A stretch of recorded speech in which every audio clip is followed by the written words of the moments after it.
জয় জগন্নাথ। রথযাত্রা সম্পন্ন হয়েছে।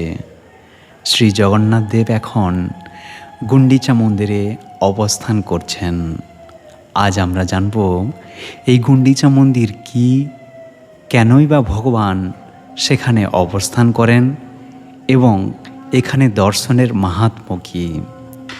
শুরুতেই বলি, শ্রী জগন্নাথ দেবের রথযাত্রা শুধু একটি উৎসব নয়, এটি ভগবানের ভক্তবাৎসল্যের এক অপূর্ব লীলা। রথযাত্রার দিন শ্রী জগন্নাথ, বলভদ্র ও সুভদ্রা শ্রীমন্দির থেকে গুন্ডিচা মন্দিরের উদ্দেশ্যে গমন করেন এবং সেখানে পূর্ণরূপে 7 দিন ও যাওয়া আসা নিয়ে 9 দিন অবস্থান করেন। এখন গুন্ডিচা মন্দিরেই কেন অবস্থান করেন?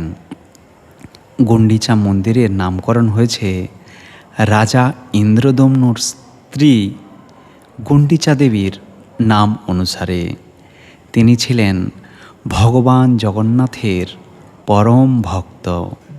তার আন্তরিক ভক্তিতে সন্তুষ্ট হয়ে ভগবান বর দিয়েছিলেন যে প্রতি বছর তিনি তার ভ্রাতা বলভদ্র ও ভগিনী সুভদ্রাকে নিয়ে গুন্ডিচা মন্দিরে এসে অবস্থান করবেন। সেই বরই আজ রথযাত্রা লীলারূপে পালিত হচ্ছে। গৌড়ীয় বৈষ্ণব আচার্যদের মতে শ্রীমন্দির দ্বারকার প্রতীক এবং গুন্ডিচা মন্দির বৃন্দাবনের প্রতীক। তাই রথযাত্রা হল শ্রীকৃষ্ণের বৃন্দাবনে প্রত্যাবর্তনের প্রেমময় লীলার স্মরণ। এখন জগন্নাথ কেনই তাহলে গুন্ডিচাতে অবস্থান করেন? ভগবান তার ভক্ত গুন্ডিচা দেবীর ইচ্ছা পূরণ করতে প্রতি বছর সেখানে গমন করেন। পাশাপাশি তিনি সকল ভক্তকে সহজে দর্শনের সুযোগ দেন। যারা নানা কারণে শ্রীমন্দিরে দর্শন করতে পারেন না, তারাও রথযাত্রার সময় ভগবানের কৃপা লাভের সুযোগ পান। গুন্ডিচা মন্দিরে দর্শনের মাহাত্ম্য। শাস্ত্র ও বৈষ্ণব পরম্পরায় বলা হয়, রথযাত্রাকালে গুন্ডিচা মন্দিরে জগন্নাথ দেবের দর্শন অত্যন্ত পুণ্যদায়ক।